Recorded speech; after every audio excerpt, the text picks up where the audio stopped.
So first, I wanted to ask you. I reached out to you because the first piece that I heard that was composed by you was Fixations, and I thought it was very interesting, but I couldn't find any background information on it. So I just wanted to ask, what was the inspiration for that and the composition process like?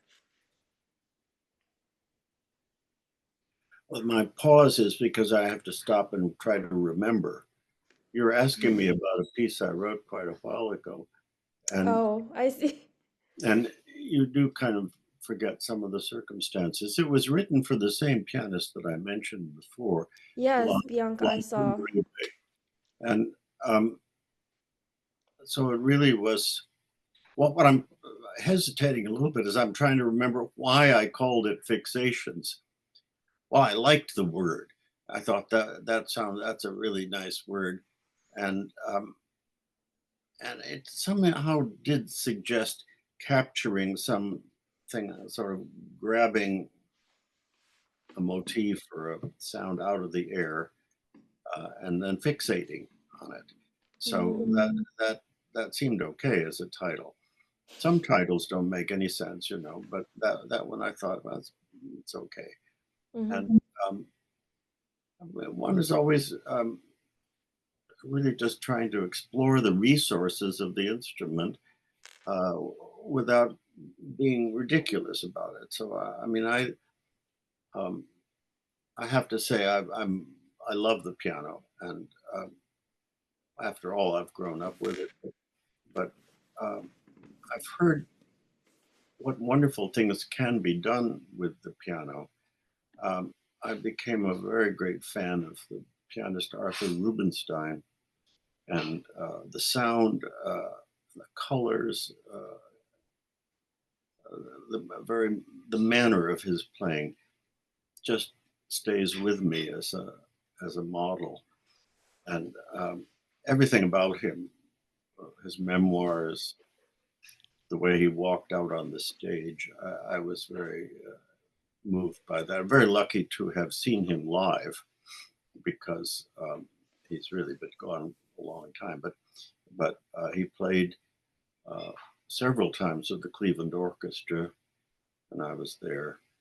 Um, he, I got his autograph one of those occasions, and he was really an inspiring player. There were wonderful pianists, though, in my experience.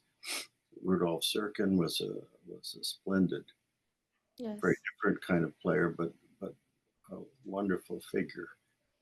And Yeah. in college, I got to know his son, John Serkin, and through John, I wound up visiting at Marlborough and being in proximity to that family, which is pretty exciting. Mm-hmm. And going back to Fixations, I'm what was the inspiration for it? I don't know if you remember, but I'm just curious. Well, um, I think that's a very hard question to answer in any case, um, to pin down the inspiration for something. Mm, You get going on a little idea, maybe, and one thing leads to another, and you see possibilities and you explore the possibilities and reject some of the findings and collect and keep others. And so um, when people tell you what the inspiration was, they may be picking out of the air something that sounds good in an interview, but it's a rather mysterious process, and I I find it hard to talk about in a way. You you get started on something, get a little idea, and you find how it can grow and what can happen to it. mm-hmm. Then uh, you hope to be inspired in the process of that. But if you look at Beethoven's sketchbooks, you discover that he worked pretty hard um, there's, there's just some cases where the melodic line, he writes it and then he changes the size of the leap and then he tries a different size leap.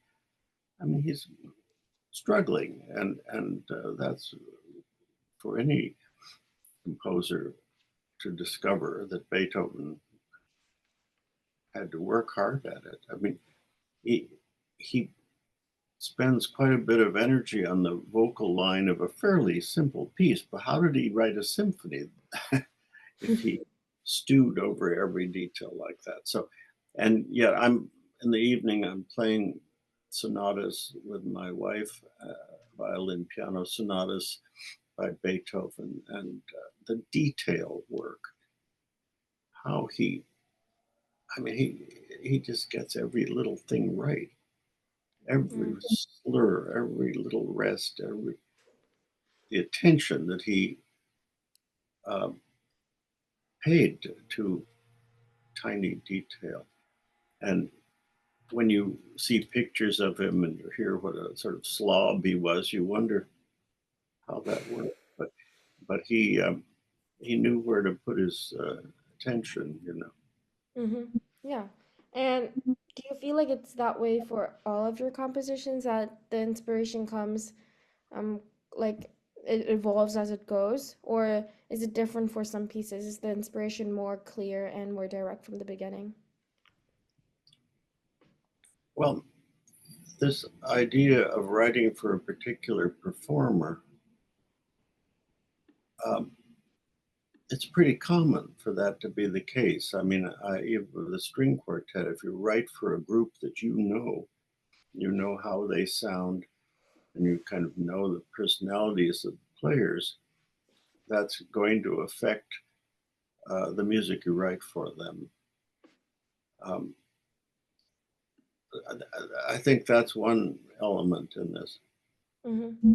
Yeah, and I'm also curious a little bit about your own evolution as a composer. So you started as a pianist, right? And I was not much interested in contemporary music when I was young. I went as I said, every Saturday to the Cleveland Orchestra. He didn't do very much bold contemporary music. William Walton was a friend of his, and he did that music, but he wouldn't have done Schoenberg. I don't think he ever did.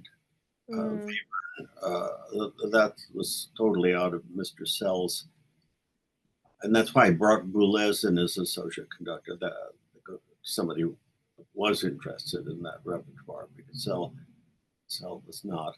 So I didn't know much about that until I got to college, and I heard a piano recital of that included some of Boulez's music and other really what were sort of avant-garde. And I was totally baffled by that. I mean, I can't say that I liked it. It was just so unusual and amazing.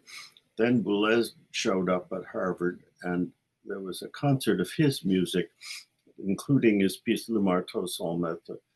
And I was astonished really by the colors that were possible in something like that.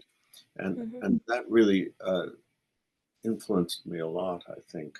I never mm, studied with Boulez, or I barely met him, but uh, hearing that concert of his works was a turning point for me. mm. And did you find that composition was challenging at all when you first started? I had written uh, piano pieces when I was very young, like 12 or 13. I even sent them off to publishers, Oh wow. and they didn't get published. But we have the letters of rejection somewhere. Um, so I was had some kind of motivation to do this, but then I didn't. Well, I guess there was another piece, piano, something I did when I was studying at the Cleveland Music School settlement uh, in Cleveland, and with a man named Howard Whitaker. I did have some lessons in composition with him, but he didn't like a more chromatic music, which is what I wanted to do. So we were at odds, and didn't really go very well. But then when I studied, I met this Robert Maves. His name is spelled Moevs, and he was my harmony teacher at Harvard. But I heard a piece of his with the Boston Symphony called Attis that was a striking, remarkable thing, and heavy with percussion and just different from anything I'd ever heard. And in the course of my college career, I got to know him, studied with him, even went to Rutgers University to follow him, and study with him, and till the end of his life was close with him.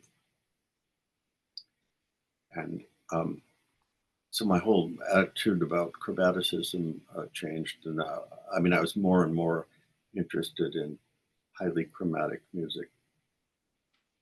So I wasn't so interested in the neotonal movement, although I was a great friend of David Del Tredici, who spearheaded that, died recently, unfortunately.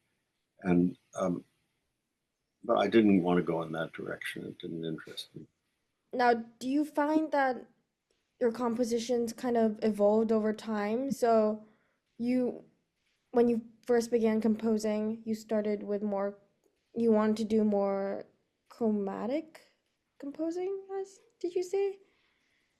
I I think d- that that was a change that came from necessity. I wrote a piece for tenor and harp called The mm-hmm, Ballad of Longwood Glen. It's a 15-minute setting of a Vladimir Nabokov poem. mm-hmm, And when you write for the harp, although there are pieces that are very, very chromatic for the harp, they don't sound very good, at least in my way of thinking. So the harp pushed me, the instrument, writing for that instrument pushed me in the direction of more diatonic as opposed to chromatic mm, writing, melodic writing, and so on. So, and then of course, singing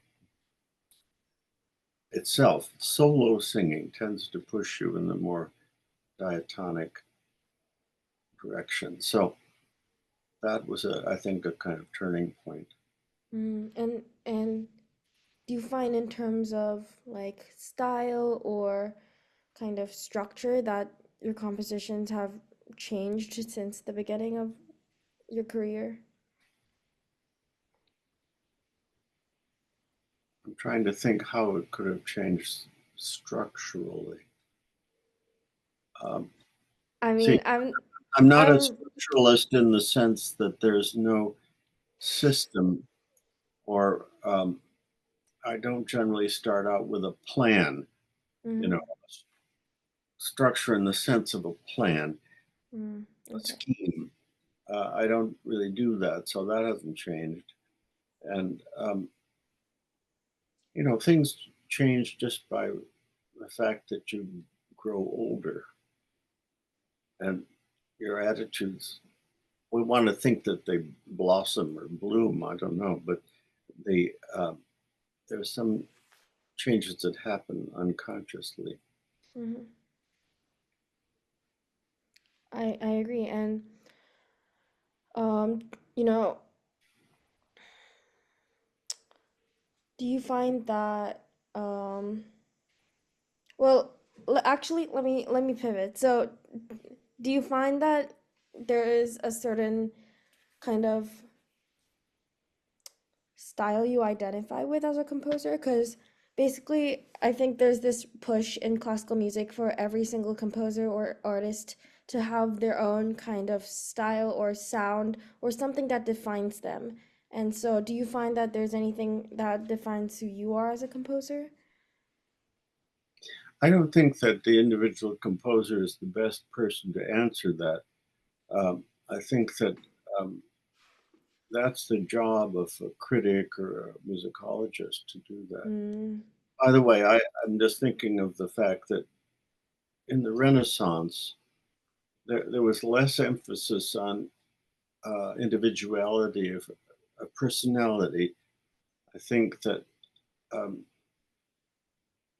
there are great composers from the Renaissance who sound almost indistinguishable, and so, mm, uh, I mean, an expert could tell, but most people would find their style so similar, and the kind of structures, often related to the church, mass movements or things like that.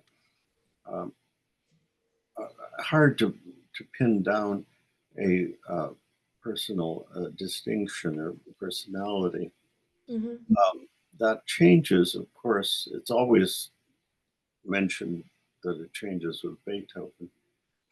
In the Romantic period, very big uh, effort for composers to adopt a distinct personality, and certainly they do. I mean, you don't uh, get mixed up um, between Schubert and Wagner. Uh, they sound different, and although you could find things, you could find harmonic moves and things that they share, but on the whole, they don't sound similar. You wouldn't Mm, mix them up. right. And so you think that, nowadays there's a bigger emphasis on individualism in composition? Well, I don't think it's just started nowadays. I think it really did begin Mm, with the early 19th century. mm, I It's see. been around for a while. The concept of the Mm. personal And fingerprint, the personal voice, you know, that's been around. mm, all right. And now I also want to ask, you said in the beginning that you heard Boulez's music and you were, that was a turning point for you and you wanted to become a composer. And so would you say that you were inspired by Boulez's music the most? Or are there any other composers that have inspired you as a composer? Well, I don't like to pick out any particular thing. I mean, uh, the Boulez moment was important to me. Mm-hmm. My work with Robert Maves was important, and um, there's no doubt that he had an influence on me. But I play a lot of music, a lot of different kinds of music, and um, though I didn't say this, but my earlier experience with newer music had to do with Bartok and um, Hindemith. Actually, I played Oh, wow. Hindemith sonatas as I was a piano student, and um,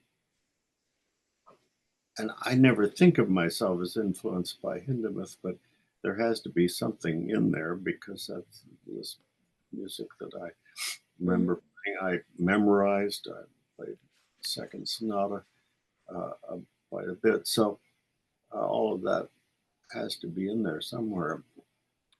Certainly. Yeah.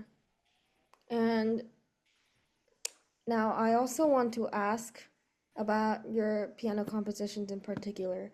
Now, so first of all, if you had any advice to pianists performing your composition, uh, or compositions, what would it be? Be careful about the pedaling, uh, not too dry and clinical. Mm, Uh, on the other hand, too much pedal covers over what might be important details. mm-hmm. So that's one thing. Uh, it's a little hard to answer. Uh, get good fingerings is the work hard at the fingering choices. Mm-hmm. Um, I used to not do that much. I played whatever fingers seemed to find the notes, but I discovered that, especially at this age, I need to be a little more careful about writing out the fingering and using the, I mean, obeying the fingering that I've chosen is a little more reliable in the long run. Mm, right. And out of all your compositions for piano, because there's a lot, I saw on your website, there's quite a lot. Which one do you think, which one was the most challenging to compose? Eclogue, partly because I was exploring certain things that I wasn't used to, in in on the strings, that kind of stuff. So, um, well, and also, I mean, I was writing for this particular pianist, a friend, Blanca Uribe, and I'd heard her play Scarlatti with a lot of rapid, repeated notes, and I wanted to include something um, reflecting my uh, experience listening to her play. Mm, I'm not very good at playing repeated notes. She's very good at it, and so there's a good deal of that in that particular mm-hmm. piece. And what was the inspiration for that piece? Was it her playing Scarlatti that inspired that piece? Yeah, her playing in general, I think. Mm, that's beautiful. And No, but I did hear. um, Wait a minute, I did hear something. I heard a violin and piano piece played by some Clevelanders that I knew, Tung Kwang Kwang and Si Han. Um, they were people I knew. They're a married couple, and and they did a piece that had muted notes in the piano, and I oh, really was interested in how effective that was, and so I that led me to try that out in that piece. mm, Um, and I'm trying to think of what the piece was, but it doesn't really matter. It's just what they did was used piano pianist reaching onto the strings and muting mm. certain. Oh, that's quite interesting. Yeah, that made an impression on me. Mm, wow. And okay, so that's all I have for all the questions that I have about your work. And I just have one last question, which is, would you have any advice for any new like beginning composers or musicians? Well, listen to a lot of music, get a wide range of ideas from the great composers. I mean, but I don't know. Each everybody's different. So what That's what true. would be effective advice to one person might not be for another. So it's and the cliche would be, oh, follow your instinct and all that. But it's I think uh, it's a good idea to find music that you really really like and listen a lot to that and figure out why you like it and Mm, whether that is something you can employ in your own work. Okay. okay, that's great advice. Yeah, thank you so much. Very And nice. It's very nice to talk with you.